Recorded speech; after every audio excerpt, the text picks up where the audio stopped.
Hi, and welcome to Lifted, the Brain Wellness Center. I'm Heather Gately, the founder and CEO.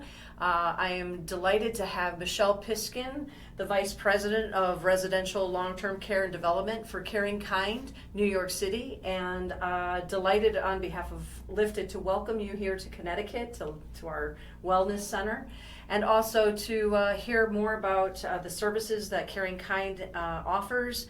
The mission, you are very much a mission-driven organization, which I love, and it really speaks to my heart.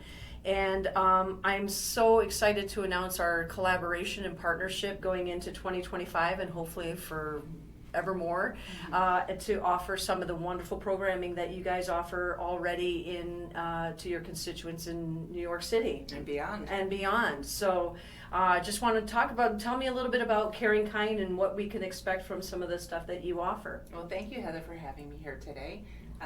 We at Caring Kind are very much looking forward to our collaboration with Lifted. A lot of our work is done with community partners, so to launch here in Connecticut and have you as our community partner, we are very excited to start that. So Caring Kind has been a leading support organization for families who have a dementia diagnosis, Alzheimer's and dementia diagnosis. In addition to people who are diagnosed early stage, we have a myriad of programs and services for both family care partners, paid care partners.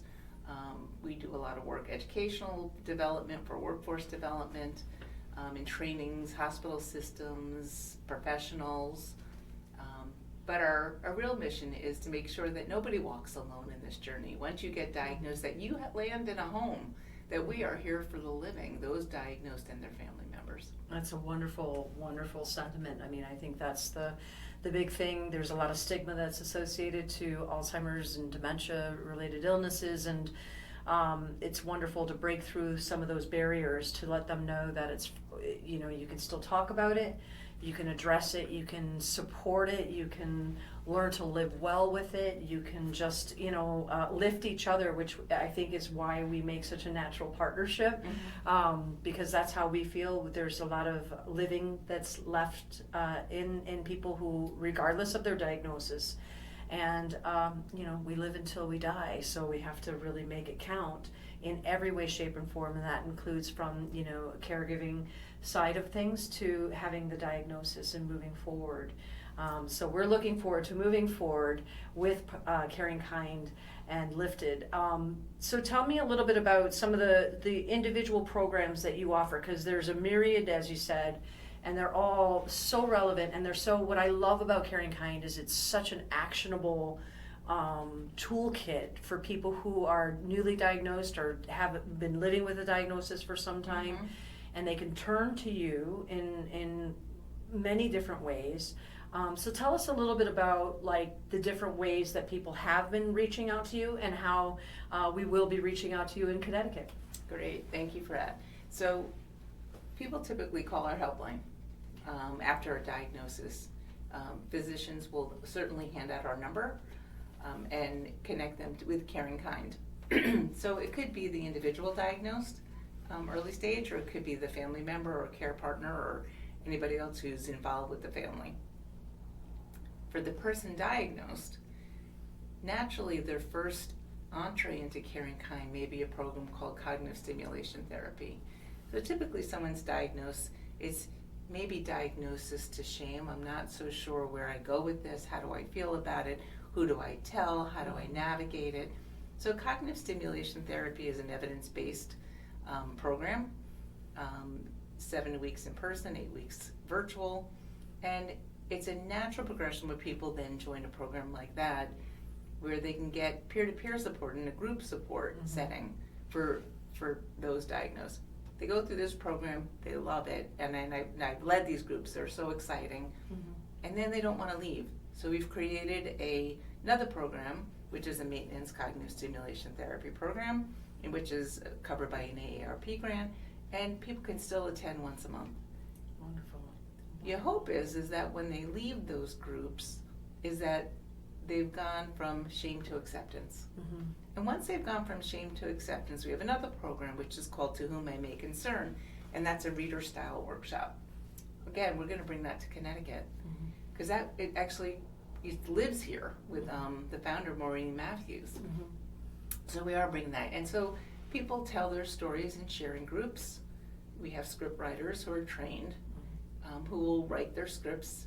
And then the person with lived experience, the person who is diagnosed with memory loss, is able to share their stories with who they would like in an audience, to be able to tell people what it feels like to them to have a diagnosis of memory loss. Yeah, that's Very awesome. powerful. I've seen that in action, and I love that program, and I love the fact that there's great synergy with To Whom I May Concern, and everything that you've just described, because it sets people up from shame to acceptance to empowerment.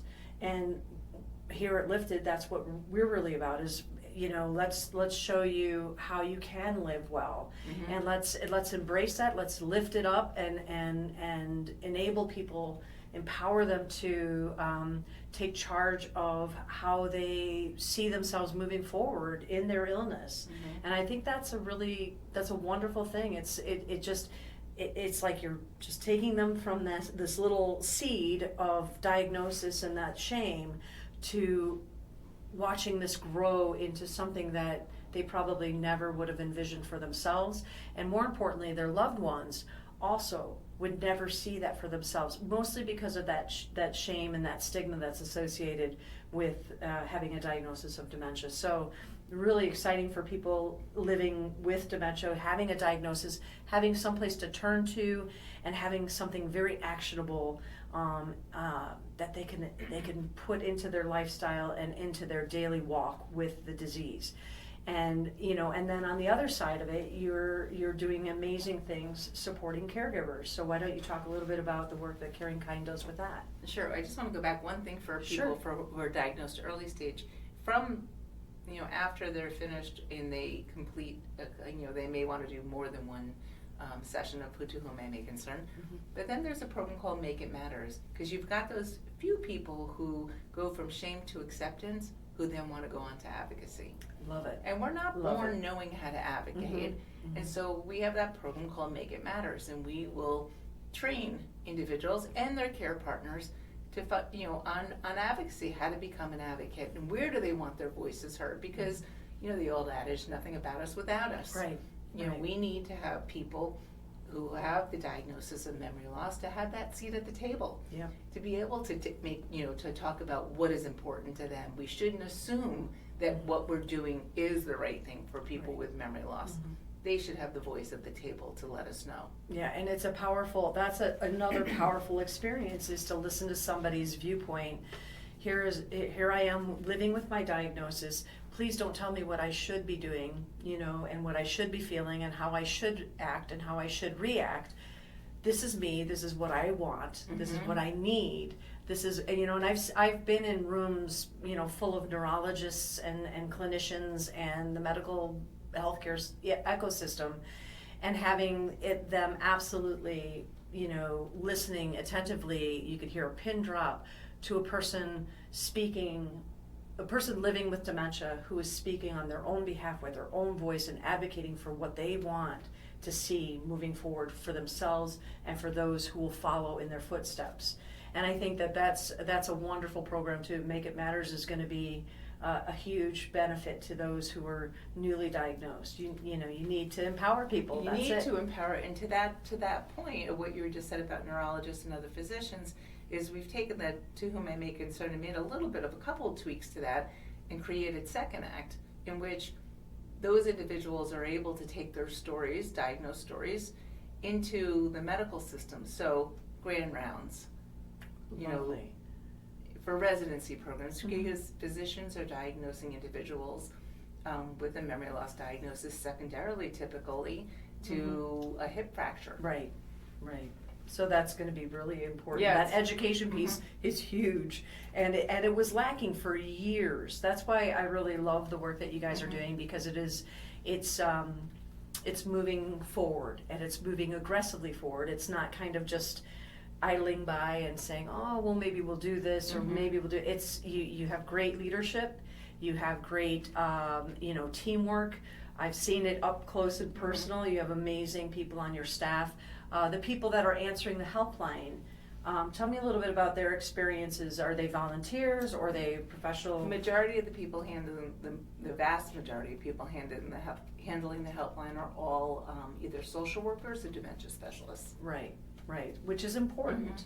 They have that knowledge, they're, so they're committed to it. They obviously have, a love for the topic and for being of help and service to people that are calling in.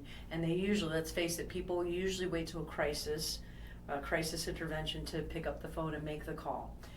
So, the more education we do Mhm. about Caring Kind and about the work that you're doing, but it's also kind of enabling people to be maybe, a little bit more proactive as opposed to reactive, which is Right. wonderful. We want people to call upon diagnosis. Yeah. We want people to call the minute they know someone in their family has been diagnosed, or you as a care partner need some support, because that's what we're here for. Yeah, that's excellent. Thanks so much, Michelle. Tell me a little bit now. I'm so excited about what we're going to be starting in early February. February 3rd. February 3rd. Seats are very limited Mhm. because it is a kind of an exclusive group, but we'll be doing different iterations and further Yes. groups down the road. But partnering together. Tell me a little bit about the partnering together. So Partnering Together is based on Dr. Ed Shaw's work from the Dementia Care Partner workbook. He originally started his medical journey as a medical oncologist for people diagnosed with brain tumors. His wife Rebecca, which he openly talks about, was diagnosed at age 53. Which she had no risk factors. Mhm. So in all due respect, I mean, she should have never gotten Alzheimer's disease, but she did. Mm-hmm. He left his career as a medical oncologist, went back and got his degree in mental health counseling, and opened the Wake Forest Memory Care Center, Right. which still stands today, Mhm. although he's Very semi-retired. dynamic. Mm-hmm. Yeah, and he developed a curriculum which is called, based on the 8 central needs of care partnering. Very powerful, Mhm. very, very powerful, because one is to tell and retell your story. Yep. Is we see life sometimes in the rearview mirror, Mm-hmm. not as we're actually living it. And when we get to be able to tell and retell our story from the beginning, I mean, let's be frank, we go out and we have dinner with friends and we tell our story. Mm-hmm. This is what happened today, this is what my kids are doing, this is what's, but care partnering is a long journey. Mm-hmm. It's a marathon, not a sprint. Mm-hmm. And as we're entering and going through that process of caregiving, sometimes friends drop off Yeah. because it's long. It's years, 9 years, 10 years, 12 years. Mm-hmm. So we want people to be able to tell their story from the beginning. We want to hear what's happening for them. And that's therapeutic in and of itself. Right. And so each session will open with to tell your story. The first session will tell your story from the beginning. Mm-hmm. Your next sessions will tell your story from when we last spoke. That's right. Right. And the support that they get because they're listened to They're listened to. and by peers who are walking a very similar journey. Where they because- have with peers who have shared experience. Mhm. So unlike traditional support groups, Mhm. this is what we call a closed group, Mhm. meaning people make a commitment Mhm. to show up for these 10-week sessions in this workshop, educational and support workshop, Mhm. where we'll talk about education, we'll talk about the disease progression, we'll talk about death and loss, we'll talk about what lies ahead. I mean, all the central needs that go along. We'll touch on all of these topics, Yep. how to prepare, but we'll also have the support component along with it. Mhm. Yeah. So a traditional support group is drop-in. Right. People come and go. This one, we're depending on the participants to be there for one another. Mhm. I love this program. I think that, the psychoeducational piece is really important. I think you're enabling people and utilizing Dr. Ed Shaw's framework, giving them education to put as tools in their toolbox as they go through the journey, because partnering together is a journey. And it can be up to, there are people that live with dementia for over 15, 20 years. So it can be a long journey. It also can be Chronic. a short journey as well. But to have that peer-to-peer support with the psychoeducational piece, what I really like about it as well, and Michelle, you know me by now, I'm kind of a research nerd. I like science, I like things that are evidence-based. I've based the whole Lifted Brain Wellness Center on that. But I really, I love the fact that there is that piece of measuring what people can expect, or what you hope to accomplish, what we hope to accomplish working with people through the Partnering Together series. Mm-hmm. What would you say are some of the things that people have reported back to you after having completed a 10-week series plus the monthly maintenance? Yeah, so we look, first of all, we do surveying from the beginning. So at the first meeting, we ask people to complete a survey on a 5-point Likert scale.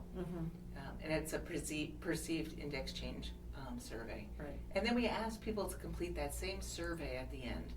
That goes directly to our PhD researcher. And what we're looking for is, where are we moving the needle on for people? Right. You know, are they feeling supported? Are they feeling they have a better understanding? Are they feeling that they can manage their stress a little better? Are they feeling that they can ask for help? I mean, all those pieces, we're looking to see where are we making a difference for somebody? And we're collecting that data to say, okay, do we need to make tweaks in the program? And really, that information is really for the researcher's point of view. No names are shared, and that's how that works. Yeah. What I've heard in response, because I've led a number of these groups, is that the response is, one woman had said, I see frowns turn into smiles. Oh my gosh, my heart. Yeah. I'm no longer afraid of what lies ahead. I bought this book for my sons, so they should no longer be afraid of what lies ahead for their mother. It's very powerful. Yeah. There was a woman recently in a group who had we named her, we named what she was feeling. She made an expression, and we validated it with what it was. And you see her whole body language relax, because now she knows. Yeah. Yeah. And That's when beautiful. they hear other stories, from others in the group, it's very bonding and very affirming that this is okay to feel what you're feeling. And even though, like, in that light, where people can be feeling, where they might be running on empty, or like their cup is getting less full, right, of because the stress or the anxiety or all the things that kind of accompany the journey can be overwhelming. And when you can empower them with education and support like this, how it starts filling that cup back up in different ways, and maybe in ways that they can't even imagine, or they wouldn't have envisioned for themselves, and how that then plays into how they care going forward. And that then also has the benefit to the person, the recipient of care, their care partner, the person who has the illness. So I mean, to me, it's a win-win for people who are going through a partnering together program, because it just gives this life affirming and embrace that you're shoring them up for the future. You're kind of giving them, like, here's your foundation. We're here for you. You're here for each other. You're not alone, and you've got all of these tools in your toolbox now that you can utilize to make the journey a little bit better for yourself and for your loved one. I think that's just, it's so powerful, and it's, talking about meaning and purpose, which we all strive for anyway. The work that you guys are doing at Caring Kind just is, it's a walking example of all of that. So I'm so excited about our partnership. For anybody who's interested, like, what should they do in order to sign up for Partnering Together then? They can contact our helpline. Okay. So they can contact helpline at cknyc.org, or they can call the helpline at 646-744-5655. 2,900. Testing your memory right Yes, there. there we Good, go. good job. Well done. Well done. So Michelle, we're starting our first Partnering Together series on February 3rd. It's going to run a series of 10 Mondays from 10 to 11:30. We're looking for, we already have people signed up, so I know that the spaces are getting very limited now. We're looking for a max of 10. Yeah. Because we need the time Mm-hmm. to give people to be able to tell their story. Right. And retell their story. And retell their story Yeah. before we dive into, all the hard work that lies ahead with us, Mhm. in education, Mhm. and the psychoeducation piece. Right. But it's gonna be so important, and really so excited that we have this partnership going to work Mhm. with Eleanor as well, who's the CEO of Caring Kind. It's a dynamic organization.